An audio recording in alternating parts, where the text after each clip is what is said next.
विद्यार्थी मित्रों, तमे सौ स्वस्थ रहो, सलामत रहो तथा हेल्दी और वेल्दी रहो एवी मारा तरफथी तमे सौने शुभकामनाओं। आपणे आ विडियो सेमेस्टर 1 माटे अने पेपर 101 माटे बनावी रह्या छीए। पेपर 1 माटे सेमेस्टर 1 माटे आ विडियो आपणे बनावी रह्या छीए। तो एनी अंदर आपणे गई काले जे प्रश्न जोयो कि भारतनो इतिहास जाणवा माटेनी साहित्यिक साधन सामग्री, तो एनी अंदर आपणे एनी पूर्व भूमिकामां गया, पछी वैदिक साहित्य जोयुं, पछी महाकाव्य विषे जोयुं, जैन धर्मग्रंथों विषे जोयुं, बौद्ध धर्मग्रंथों विषे जोयुं, केटलाक अन्य ऐतिहासिक ग्रंथों विषे जोयुं। हवे आपणे प्राचीन भारतनो इतिहास जाणवा माटेना अवशेषीय सामग्री कई कई रीते उपयोगी है तेनी चर्चा करीशुं। तो प्राचीन भारतनो इतिहास जाणवा माटे उत्खनन करतो, उत्खनन एटले के खोदकाम करतो आपणा विद्वानों तथा पुरातत्वविदोने जे शिलालेखों मळे, स्तंभलेखों मळे, गुफालेखों मळे, सिक्काओ, माटीना अने धातुना वासणों मळे, शस्त्रों ने औजारों मळे, कलाकृतिओ मळे, आ जे वगैरे वस्तुओ आपणने मळे एने शुं कहेवाय? अवशेषीय साधन सामग्री कहे छे। तो खोदकाम करवाथी मळेल चीजवस्तुओनुं ऐतिहासिक मूल्य घणुं वधारे छे, केम के उत्खनन करतो ईटो, मणका, वासणो, अलंकारो, रमकड़ा, मूर्तिओ, पशुओ पक्षीओ वगैरेना अवशेषो आपणने सळंग इतिहास आपे छे। तो खोदकाम करवाथी जे वस्तुओ मळे छे एनुं जे ऐतिहासिक मूल्य छे ए घणुं ज केवुं छे, ऊंचुं मूल्य छे। कारण के जे ईटो, मणकाओ, वासणो, अलंकारो, रमकड़ो, मूर्तिओ, पशु पक्षीओ वगैरेना अवशेषो आपणने शुं आपे छे? एक सळंग इतिहास आपे छे। तो एनी अंदर आपणे सौप्रथम मुद्दानी अंदर जोईशुं तो अभिलेखो। तो भारतना प्राचीन अभिलेखो जे ते राजाओना नामों, साल, वंश, मुद्रा, लखाण, लखाणनी भाषा, लखाणनी शैली, लखाणनी रजूआत वगैरेनी भरपूर माहिती आपणने आपे छे। आवा शिलालेखोनी संख्या हजारोनी छे। घणा लेखोमां राजाओनी दानप्रियता, विजयोनी हारमाळा, तेमणे करेला यज्ञो, लग्नो, धार्मिक विधिओ वगैरेनी पुष्कळ माहिती पण अभिलेखोमांथी તેમજ તામ્રપત્રોમાંથી આપણને મળી આવે છે। સમ્રાટ અશોકની બૌદ્ધ ધર્મ પ્રચારની ઘણી ખરી માહિતી તો શિલાલેખો અને સ્તંભલેખોમાંથી મળી આવે છે। જ્યારે ગુપ્ત સમ્રાટો ચંદ્રગુપ્ત, સમુદ્રગુપ્ત, વિક્રમાદિત્ય, સ્કંદગુપ્ત વગેરેની જે સમુદ્રગુપ્ત વગેરેની જે માહિતી સ્તંભલેખો અને ગુફાલેખો ઉપરાંત તામ્રપત્રોમાંથી આપણને મળે છે। તો આ ઉત્કીર્ણ લેખો આધારભૂત ઐતિહાસિક અને વિશ્વસનીય સાધન સામગ્રી ગણાય છે। હવે આ જે અભિલેખો છે એ તમે જુઓ કે આપણને ગિરનારની અંદર એક પથ્થર ઉપરથી સમ્રાટ અશોકના અભિલેખો મળી આવ્યા છે, બરાબર। હવે એક સાથે 3 સમ્રાટોના અભિલેખો છે। એક સમ્રાટ અશોકના છે, એક શક સમ્રાટ રુદ્રદામનનો છે અને સ્કંદગુપ્તનો છે। તો આ રીતે 3 રાજાઓના અભિલેખો મળી આવ્યા છે અને એ સમયે એમણે જે લખ્યું છે એના ઉપરથી એ સમયના રાજ્યની સ્થિતિ કેવી હશે એની ઘણી ખરી જે માહિતી કહેવાય જે આપણને મળી આવે છે। એ સમયે જે રાજ આજ્ઞાઓ કોતરેલી હોય, જે દાન આપ્યું હોય તો એની વિગતો કોતરેલી હોય કે અન્ય કોઈ વાત એની અંદર આપેલી હોય તો એની જે આપણને માહિતી મળે છે એ કેવી માહિતી કહેવાય? પ્રથમ કક્ષાની। मतलब कि इतिहास जाणवा माटे સૌથી ઉપયોગી જે માહિતી કહેવાય, પ્રથમ કક્ષાની માહિતી, એ આપણને આ અભિલેખોમાંથી મળી આવે છે. આ શિલાલેખો આપણને એવી પ્રથમ કક્ષાની માહિતી પૂરી પાડી છે, કારણ કે એ રાજા દ્વારા એ સીધા કોતરાવેલા છે. જે તે રાજાએ જ એની અંદર લખ્યું છે. એના ઉપરથી આપણને રાજાનું નામ મળી આવે છે, કઈ સાલમાં એ રાજા શાસન કરતા હતા એની આપણને માહિતી મળે છે, એમના વંશની માહિતી મળે છે, એમની રાજમુદ્રાની માહિતી મળે છે, એ લખાણ કઈ ભાષામાં છે તે ભાષાની પણ આપણને માહિતી મળે છે, કેવી શૈલીમાં છે, કેવી રજૂઆત છે, એની ભરપૂર માહિતી આપણને આ અભિલેખો પૂરી પાડે છે. અને રાજાએ કેટલાક વિજયો કર્યા હોય તો એની માહિતી હોય, રાજાએ દાન આપ્યું હોય તો એની માહિતી હોય, રાજાએ યજ્ઞો કર્યા હોય, લગ્નો કર્યા હોય, તો આ બધાની જે માહિતી છે એ આપણને એ અભિલેખો પૂરી પાડે છે. તો આપણને આ બધી જે પ્રથમ કક્ષાની માહિતી એ આપણને આ અભિલેખો અથવા તો તામ્રપત્રોમાંથી મળી આવે છે. સમ્રાટ અશોકની બૌદ્ધ ધર્મ પ્રચારની ઘણી ખરી માહિતી આપણને શિલાલેખો અને સ્તંભલેખોમાંથી મળી આવે છે. ગુપ્ત સમ્રાટો સમુદ્રગુપ્ત, વિક્રમાદિત્ય અને સ્કંદગુપ્તની જે માહિતી સ્તંભલેખો, તામ્રપત્રોમાંથી આપણને મળી આવે છે. તો આ લેખો આધારભૂત ઐતિહાસિક અને વિશ્વસનીય સાધન સામગ્રી આપણને પૂરી પાડે છે. હવે આની ચર્ચા ઐતિહાસિક સાધન સામગ્રીની અભિલેખો આપણે ચર્ચા, હવે સિક્કાઓ વિશે થોડીક ચર્ચા કરી લઈએ. તો અભિલેખો ઉપરાંત સિક્કાઓ એ ખૂબ જ અગત્યની સાધન સામગ્રી છે. સિક્કાઓના આકાર, કદ, ડિઝાઇન, તેમાં વપરાયેલી ધાતુ, તેના ઉપરનું લખાણ, લખાણમાં વપરાયેલી ભાષા, મુદ્રા, સાલ વગેરે અનેકવિધ બાબતો કોઈ પણ ઇતિહાસ લેખક અને સંશોધકને માટે ખૂબ જ મહત્ત્વની છે અને ખૂબ જ ઉપયોગી પણ થઈ પડે તેમ છે. સિક્કાઓમાં વપરાયેલી સોનાની કે ચાંદીની ધાતુ તે સમયની રાજાની સમૃદ્ધિનું સૂચન કરે છે. તેના ઉપરથી આપણને રાજ્યની આર્થિક સ્થિતિ કેવી હશે તેનો આપણને ખ્યાલ આવે છે. વળી જ્યાંથી સિક્કાઓ પ્રાપ્ત થાય ત્યાં તો તે રાજાનું શાસન, રાજ્ય વિસ્તાર, વિજયો, સિદ્ધિઓ વગેરેની આપણને માહિતી મળી આવે છે. રાજાઓના નામો, સાલ વગેરે ઉપરથી ઐતિહાસિક તિથિક્રમ પણ આપણને મળી આવે છે. જ્યારે સિક્કાઓની ભાષા, આકાર, કદ અને ડિઝાઇન ઉપરથી જે તે સમયની સાંસ્કૃતિક બાબતો, ધર્મ, કલા, સાહિત્ય વગેરેના વિકાસનો ખ્યાલ આવે છે. આમ સિક્કાશાસ્ત્ર એ ખૂબ જ ઉપયોગી માહિતીનો ભંડાર આપણને પૂરો પાડે છે. ગુપ્ત સમયના રાજાઓના, સવિશેષ તો મહાન સમ્રાટોના સુવર્ણ સિક્કાઓ તે સમયની સમૃદ્ધિના સૂચક છે. તો આ રીતે જે સિક્કાઓ છે એ પણ આપણને ખૂબ જ ઉપયોગી થાય છે. સિક્કાઓની અંદર જે ભાષા વપરાયેલી હોય, જે સાલ લખેલી હોય, એના ઉપરથી આપણને ઘણી બધી બાબત, ઘણી બધી માહિતી આપણને જાણવા મળે છે. સિક્કાઓ કઈ ધાતુના છે, જેમ કે સોનાના હોય કે ચાંદીના હોય તો રાજ્યની સારી એવી સમૃદ્ધિ દર્શાવે છે, અને કોઈ હલકી ધાતુના હોય તો રાજ્યની આર્થિક સ્થિતિ સારી નહીં હોય એનો આપણને ખ્યાલ આવે છે. તો આ સિક્કાઓ આપણને રાજ્યની આર્થિક સ્થિતિનો શું આપે છે? ખ્યાલ આપે છે. એ પછી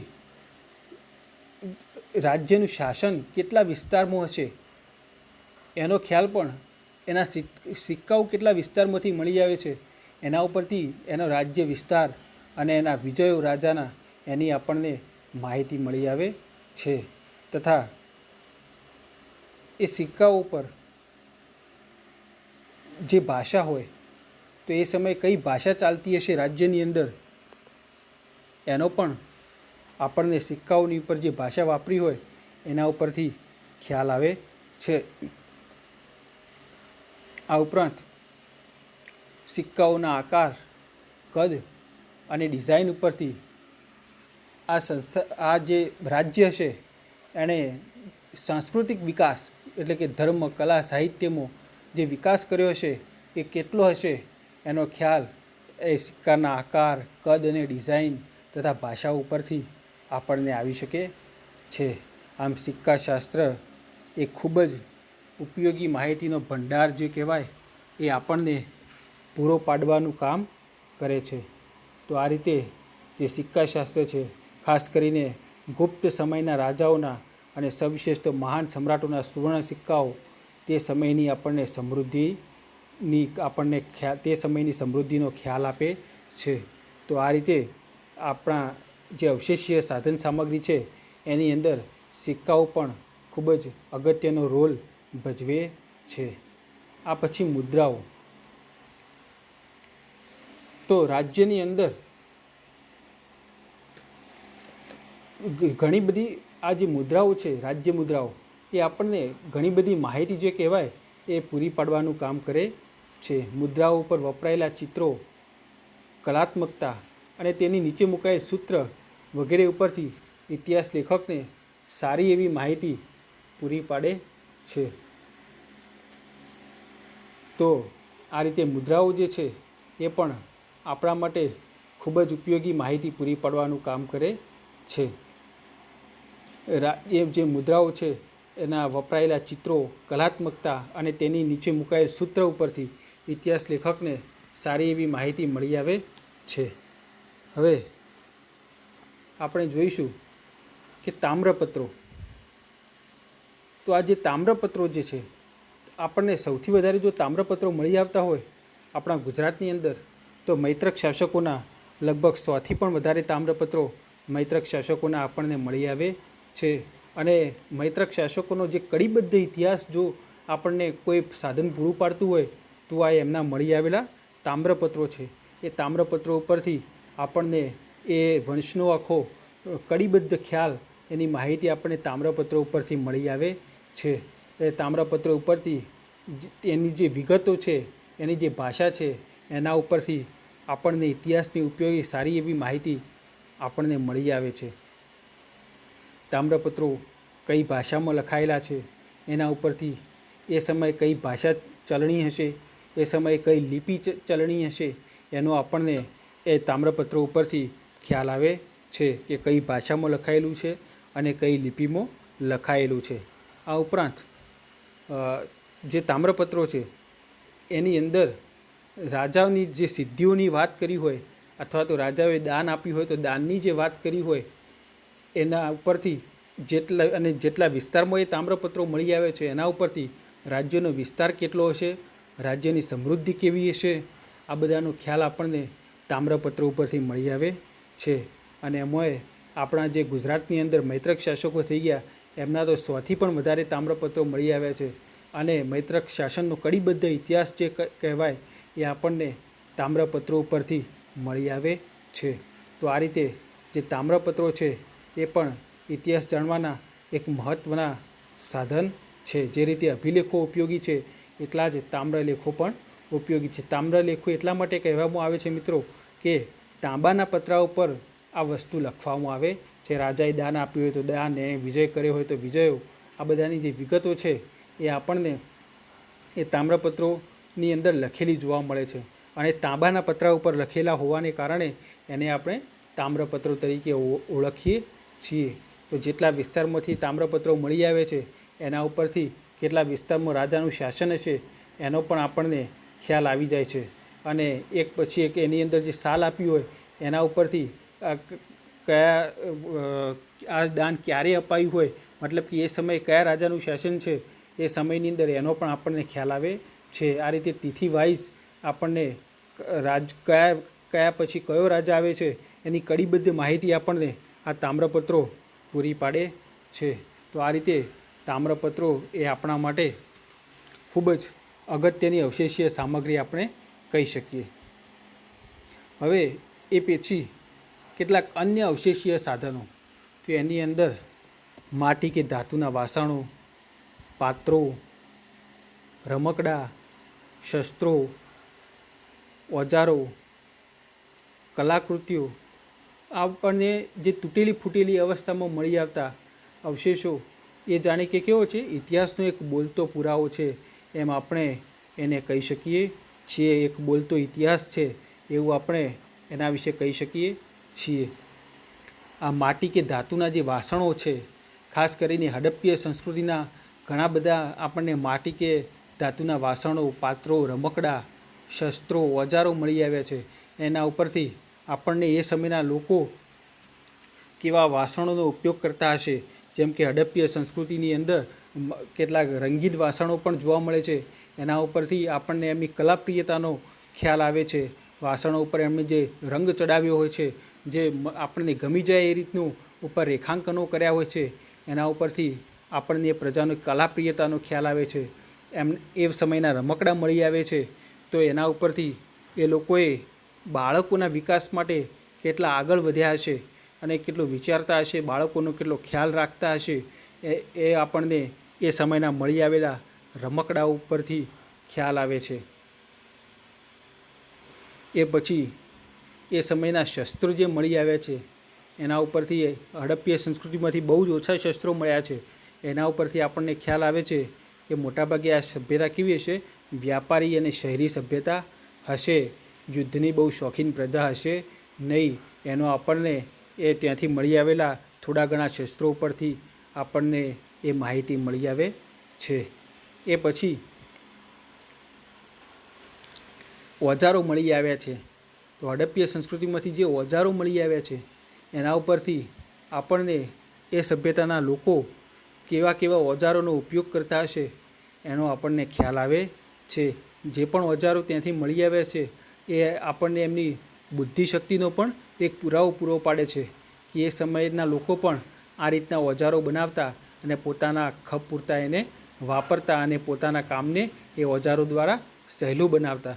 તો આ રીતે આપણને એ ઓજારો ઉપર પણ એ ઓજારો પણ એક મહત્ત્વના અવશેષીય સાધન છે.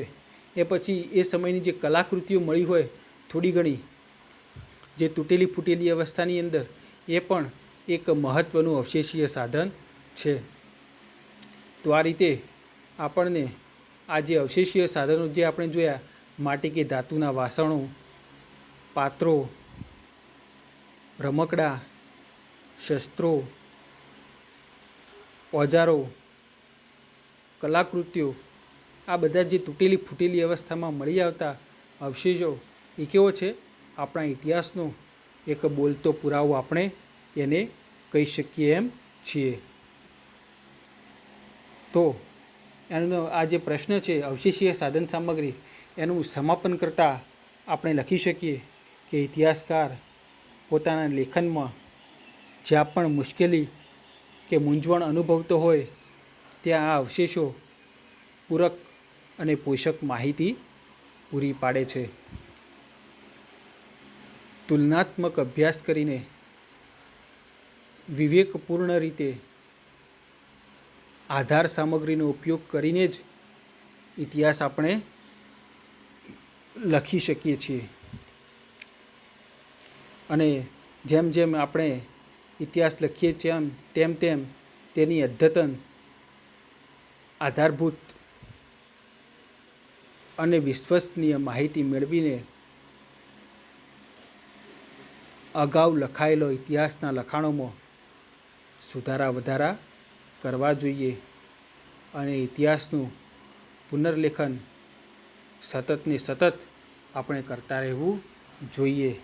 જેમ જેમ ઇતિહાસના આપણને અન્ય નવા પુરાવાઓ જેમ જેમ મળતા જાય એમ એમ ઇતિહાસની અંદર પણ આપણે એનું પુનર્લેખન કરતા રહેવું એ ખૂબ જ જરૂરી છે. અને તો જ ઇતિહાસની જે વિશ્વસનીયતા છે એ જળવાઈ શકે એમ છે. તો આ રીતે અવશેષીય સાધન સામગ્રી ઇતિહાસ લેખનમાં ખૂબ જ અગત્યની કહી શકાય એવી માહિતી, એક સળંગ ઇતિહાસ પૂરો પાડવા માટેની જરૂરી માહિતી આપણને પૂરી પાડવાનું કામ કરે છે. તો આપણે આ પ્રશ્નનો અહીંયા અંત કરીએ છીએ.